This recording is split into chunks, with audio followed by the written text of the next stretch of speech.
안녕하십니까. MJ 경매스쿨 전쌤입니다. 자, 오늘은 여러분들에게 임대차 3법에 대해서 여러분들에게 말씀드리려고 방송을 하게 됐습니다. 자, 이 임대차 3법 시행으로 인해서 요번에 유권 해석이 많이 달라지다 보니까 임차인과 임대인 간에 여러 가지 손해가 막심하죠. 그래서 지금 최근에 신문에도 나왔고, 그리고 엊그제 상가 임대료 같은 경우도 6개월간 내지 않게 된다면 내지 않아도 된다, 이렇게 이런 법도 나오게 되죠.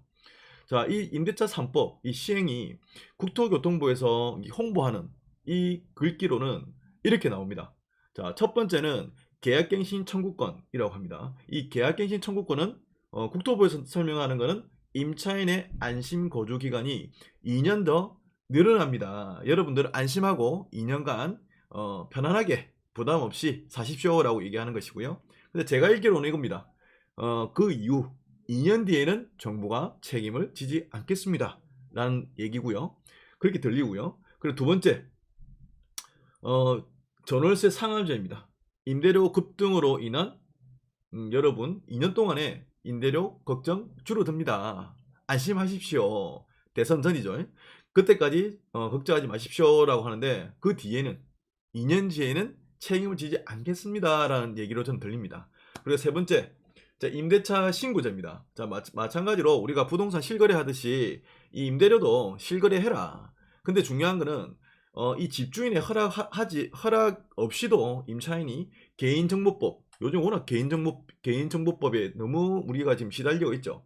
그런데도 불구하고 이 임차인한테는 위반 개인정보법에 상관없이 시세, 정보, 금융정보까지 다 보일 수 있도록, 임대인의 정보까지 다 볼 수 있도록 그렇게 오픈을 하게 되죠. 자, 그러면 정부는 앞으로 개인정보법에 의한 소송이 발생되면 여기 책임지지 않겠다라는 얘기도 저는 그렇게 들립니다. 그래서 여러분들이 이 글을 보시면서 그 다음에 이 사람이 2년 뒤에 이렇게 말을 바꿀 수도 있겠구나라는 생각도 여러분이 하셔야 된다는 거죠. 자, 최근에 이슈가 된 게 어떤 거냐면, 네, 요겁니다. 2020년 9월 22일, 며칠 전이죠. 임대차법 유권 해석에 따라서 이 딱 한 줄에 의해서 지금 발칵 뒤집혀 있다. 전세 시장이, 임대인과 임차인이 막 서로 간에 권리를 주장하면서 싸우고 있다라는 겁니다. 이제 앞으로 신문기사에서 보셨듯이 이 임대차 부분에서 법으로 인해서 법적 공방이 엄청나게 클 것이다라는 것이 이 경제기사에 나온 글입니다. 자, 한마디로, 자, 전세 계약 만료 6개월 전에 등기를 안 했다면 세입자의 권리가 우선이다. 즉, 전세 계약 만료 6개월 전에 임대인이 등기를 치지 않았으면 기존에 있는 세입자는 계약갱신을 청구할 수 있는 권리가 우선이라는 얘기. 그리고 이 글로 인해서 정부와 법조계가 서로 반론을 얘기를 하고 있죠. 자, 정부는 현재 이 법을 실행한 곳이죠. 자, 세입자의 권리가 우선이다. 맞다. 등기가 하지 않는 이상 세입자의 권리가 우선이다. 자, 그리고 법조계에서는 이 등기일 기준으로 상관없이 실거주 때에는 새로운 매수인이라도 전세 연장을 거부 가능하다란 이 주장들이 서로 이렇게 충돌되고 있습니다. 자, 그러면 여러분들이 이게 이해가 잘 안 된다 라고 하시는 분도 있을 거예요. 저 또한 이걸 들었을 때 뭐야, 어떤 기준이야? 라고 많이 혼돈이 왔었어요. 그래서 여러분들께 쉽게 이 두 가지만 기억하라 라고 말씀드립니다. 쉽고 재밌게 말씀드릴게요. 자, 임대차법 두 가지 간단하게 대처할 수 있는 기본 법칙 두 가지입니다. 자, 첫 번째입니다. 첫 번째, 여러분들 눈치 게임 아시죠? 눈치 게임. 숫자를 세리는데 옆에서 아무도 얘기하지 않고 한 번에 누가 1 이렇게 해서 아무도 일어나지 않고 그분만 일어나면 살아남는 거고, 근데 같이 눈치 게임을 하다가 같이 일어났어. 그러면 둘이 9이 되죠. 자, 마찬가지로 임대인과 임차인들 간에 이 서로 간에 보이지 않는 눈치 게임이 시작된다. 그래서 여러분들도 눈치 있는 사람이 성공한다, 이길 수 있다 라는 겁니다. 첫 번째, 눈치 게임 기억하십시오. 두 번째입니다. 먼저 선 때릴 빵입니다. 자, 먼저 선빵에 대한 부분을 기억하셔야 한다. 첫 번째 눈치 게임, 그리고 두 번째 선빵입니다. 선빵. 먼저 날린다. 먼저 때린다라는 거죠. 그래서 여러분도 이 두 가지를 기억하시면서 우리 경제신문에 나와 있는 기사를 한번 읽어보겠습니다.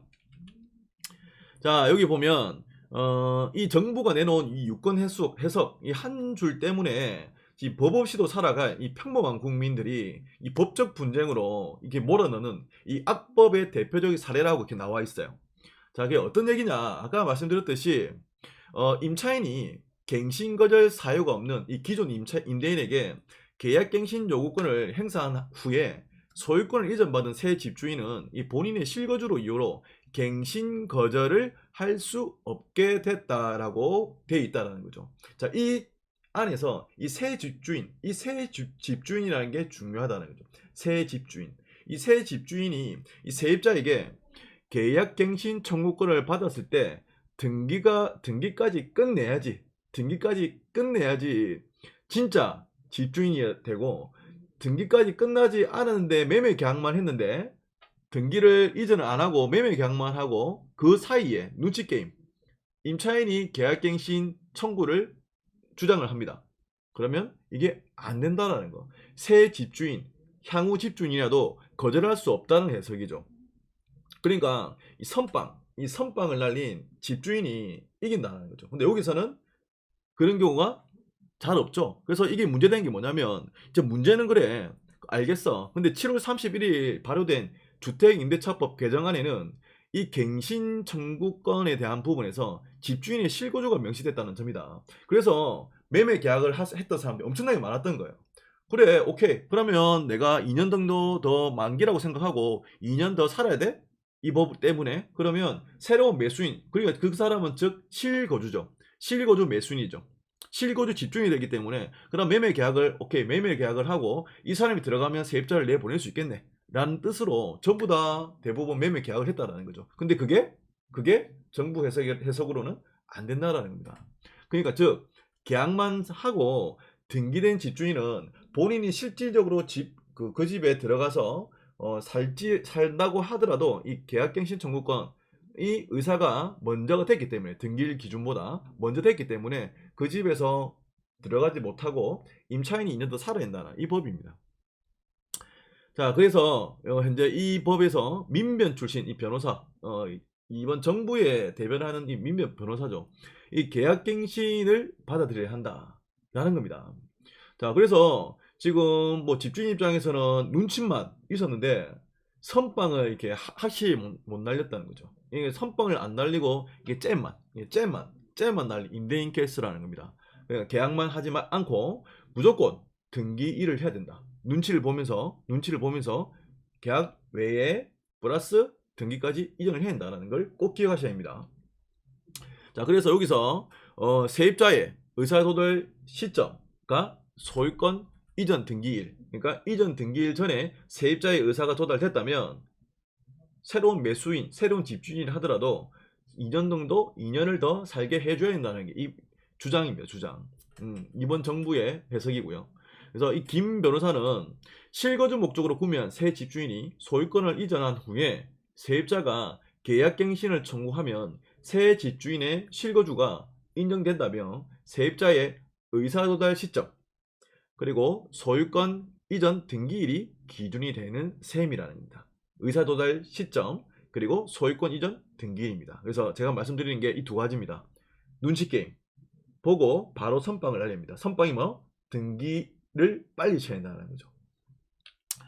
자, 그리고 반론 또 있습니다. 자, 문제는 반론이 만만치 않다라는 거다. 자, 이 주택임대차 보호법상 계약갱신 거절 사유로 집주인이라는 게 집주인의 실거주가 적시됐기 때문에 당연히 이 기반으로 새로운 매수인이라 하더라도 그 사람은 이제 집주인의 실거주다. 그렇기 때문에 매매 계약을 했고 그 다음에 등기일이 안 됐다 하더라도 충분히 매수자가 그 집에 실거주 가능하다라는 반론이라는 거죠. 자, 이 박일구 법무법인 조은 대표 변호사는 우리가 네이버 검색을 해보시면 부동산 관련된 거에 대한 부분에서 많은 변론을 많이 하고 있습니다. 그래서 그거는 좀 참고하시고요. 일단 주인법상 집주인의 실거주가 적시됐기 때문에 거절권 인정된다 라는 얘기입니다. 이 두 가지의 반론으로 서로 충돌을 하고 있죠. 결국에는 법정 그 공방이 이어질 것 같습니다. 자, 그리고 그러면 세입자, 또 억울한 세입자도 있겠죠.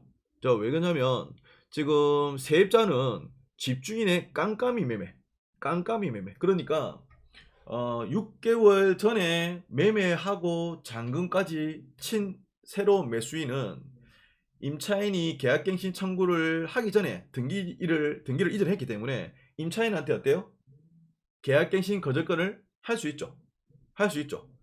그리고 기존에 있는 세입자들을 기존에 있는 세입자가 자기는 이제 한 2년 정도 더 있으려고 하려고 했는데 딱 보니까 집주인이 깜깜이 매매를 했다라는 거예요. 깜깜이 매매. 이런 부작용도 생긴다라는 겁니다.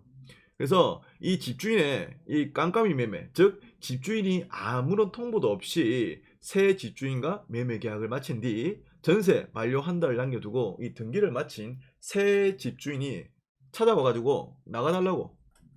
이때는 어때? 이때는 어때요? 등기를 했기 때문에 의사표시를 하기 전에 등기를 했기 때문에 내보낼 수 있다 라는 겁니다. 마치 뭐 눈치 없는 임차인이 선빵을 맞은 케이스죠. 이거는 눈치 없는 임차인이 선빵을 맞은 케이스입니다. 자, 이게 어떤 거냐면 부작용이 생긴다. 부작용이 복등기죠. 복등기. 그래서 어떠한 신문기사에 보니까 분양권 거래할 때 불법 전매를 할 때 보통 이렇게 하죠. 내 명의가 아직까지 아닌데 미리 돈을 주고 명의는 계속 갖고 가다가 나중에 잔금 때 명의 이전을 하죠. 그와 마찬가지로 이것도 마찬가지로 명의는 이전됐는데 계약금만 주고 잔금을 안 주다가 마지막에 잔금을 줄 수도 있는 거고, 그 전에 그냥 분양권 전매처럼 돈을 가지고 바로 복등기식으로 매입할 수 있다는 거죠. 자, 이게 어떻게 보면 규제가 심해지면 심해질수록 뭐 불법이 많아진다라는 거죠. 자, 어쨌든 이런 부작용, 이 복등기가 나타날 거고요. 그리고 분양권 전매식으로 이렇게 나타난다는 겁니다. 그러니까 실질적으로 내가 조금 더 전세금을 주위 시세에 맞게끔 더 올리고를 허용을 하는 임차인이라 하더라도 이런 깜깜이 매매가 진행돼 버리면 자기가 뭐 더 있을 수도 없죠. 결국엔 나가야 되겠죠.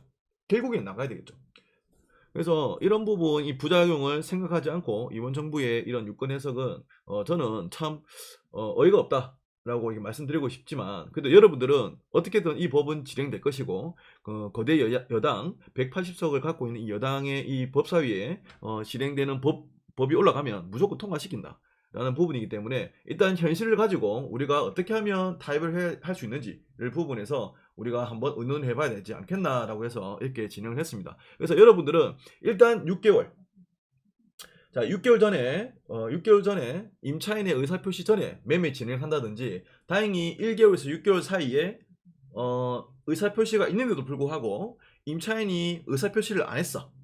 1개월 전이라도 그때 재빠르게 깜깜이 매매를 통해서 내가 등기를 이전해버리면 실거주 목적으로 들어오실 분들은 내보낼 수 있다 라는 겁니다. 그래서 여러분들이 기억해야 될 거 두 가지입니다. 두 가지. 눈치 게임 1개월에서 6개월간, 그리고 6개월 전에도 상관없습니다. 6개월 도달하기 전에도 상관이 없어요. 그때 등기 이전을 해야 됩니다. 근데 1개월에서 6개월 남은 동안에 임차인이 의사표시가 없다, 그 상황을 보고 바로 등기를 이전한다는 거죠. 그러니까 실제로 내가 임차인으로서, 만약에 내가 임차인이다 라고 하면 그래, 충분히 지금 5% 정도를 올려야 되는 뭐 법은 맞긴 맞아. 근데 내가 지금 여기 좀 더 있고 싶다. 그럼 내가 한 10%, 20%라도 더 올릴 수 있으니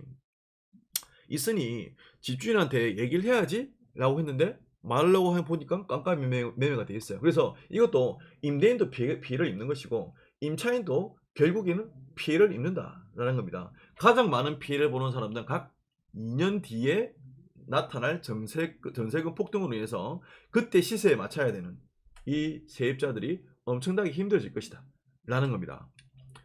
자, 임대차법 부작용입니다. 부작용. 자, 공급 부족입니다. 앞으로 지금 주위 현장의 목소리를 들어보면 전세가 대기하고 있어요. 전세가 없습니다. 그래서 앞으로 이 집 잠김 현상이 아주 많아진다. 실거주가 들어갈라 해도 집이 없을 거고, 그리고 임대로 전세 월세로 들어갈라 해도 집이 없어서 못 들어간다. 집이 없어서 못 나가고 집이 없어서 못 들어간다 라는 겁니다. 그리고 더 주의해야 될 곳이 어디냐, 지금 서울과 경기도 수도권 쪽이 엄청난 물량 급감이 일어나고 있습니다. 자, 그리고 규제 지역에서는 실입주 외에는 대출이 안 돼요. 자, 그러면 기존에 1주택자고 전세 대출을 받아가지고 들어가 있는 세입자, 1주택자고 전세 세입자인 분들이 많다라는 거죠. 자, 그러면 이분을 내보낸다라고 하면 이분 못 나가요. 왜? 다른 집이 전세 갈라 해도 전세자금 대출이 안 나와. 대출이 안 나오니까 더 못 나가는 겁니다. 더 못 나간다. 자, 그래서 지금 가장 주의할 곳이 규제, 비규제 지역이 아니고 규제 지역이 더 심각한 상황이 발생된다라는 겁니다. 자, 그러면 지금 이번 정부가 하고 있는 거는 아주 좋은 전략입니다. 아주 좋은 전략입니다. 어떤 전략? 손 안 대고 코 푸는 전략. 정부는 일석이조의 이익을 얻는다 이거입니다. 일석이조의 이익을 얻을 수 있다라는 겁니다. 치밀한 계산을 통해서 나는 대신 표를 받을 임차인에게는 착한 정부, 그리고 약자를 지켜주는 정의의 사도, 정부, 그리고 임대인은 악한 강자, 그리고 임차인은 선한 약자, 이 선한 약자의 임차인을 지켜주는 정의의 사도는 정부다. 근데 결국에는 뭐냐, 임차인과 임대인의 부를 다 같이할 수 있는 일석이조의 게임이다 라는 겁니다. 자, 일단 첫 번째는 임차인들에게 표를 받을 수 있다. 첫 번째죠. 임대인, 지금 전세금이 폭등하고 있으니까 너희들에게 임대료 규제를 해주겠다. 너희 2년 동안 규제를 해주겠다. 너희 부담은 내가 짓게 라는 거죠. 자, 근데 중요한 거는 이 두 번째 임대가 매매가가 폭등을 하게 되면 이게 임대인을 통해서, 그러니까 임대인을 통해서 임차인의 폭등한 임대료를 매매 차익, 양도소득세, 보유세, 이 공시지가를 쭉 올림으로써 임차인의 전세금 폭등, 그리고 임대인이 공시지가가 올라갔죠. 여러 가지 전가된 임차인한테 전가된 부담을 다시 임대인이 거둘 거고요. 그 임대인이 거둔 이 돈을 공시지가, 보유세, 양도소득세를 올리면서 이 나부의 차익을 정부가 갖고 가는 이 방향성입니다. 방향성. 그래서 정부가 만들어 놓은 공급 부족 정책, 그리고 임대료를 규제하겠다는 정책, 그리고 보유세를 폭등하겠다는 정책을 결국에는 최종 소비자인 임차인한테 전가가 된다라는 겁니다. 자, 그 임차인에 전가된 금액이 임대인한테 갈 것이고, 그 임대인이 그 금액을 자기가 수익을 얻는 것이 아니고 결국엔 오는 전세, 그리고 오는 공시지가, 보유세, 그리고 차익 70%의 양도소득세, 이런 세금으로 정부가 가지고 간다라는 겁니다.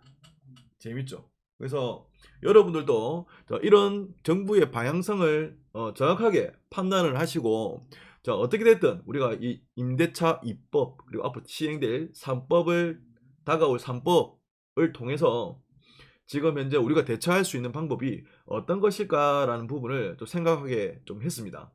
자, 그리고 여러분들에게 이런 임대차 입법 조금 더 좀 재미있게 다가가고 싶고, 그래서 조금 더 알기 쉽게 좀 전달 드리고자 이렇게 두 가지 법칙이라고 말씀드렸는데, 자, 여러분들 이제 아시겠죠? 등기일 기준이냐 의사표시 기준이냐에 따라서 달라진다. 그러니까 어떻게든 우리가 필요한 거는 눈치, 6개월간의 눈치를 보다가 빨리 등기 이전을 하게 되면 그때는 새로운 매수자가 실거주 목적으로는 임차인을 내보낼 수가 있다. 자, 임차인 입장에서는 임차인은 6개월 됐을 때 바로 의사표시를 하면 2년간 더 있을 수 있다라는 겁니다. 자, 임차인과 임대인에게 여러모로 도움이 되는 방송이었으면 하고요. 자, 어찌됐든 우리가 준비해야 될 것은 이제 앞으로 전세가 많이 귀해질 것이고 전세금 폭등이 계속 나타날 것이다. 결국에는 우리가 당하지 않으려면 어떻게든 살아남기 위해서 좋은 정부에 맞서지 않는 방법으로 불을 찾아가야 된다고 생각합니다. 자, 오늘은 여기까지 하고 이 임대차법 입법, 이기는 임대차법 입법을 오늘 여기까지 하도록 하겠습니다. 자, 다음에 또 좋은 소식, 좋은 정보를 통해서 여러분들에게 만나도록 해보겠습니다. 자, 오늘 수고 많으셨습니다.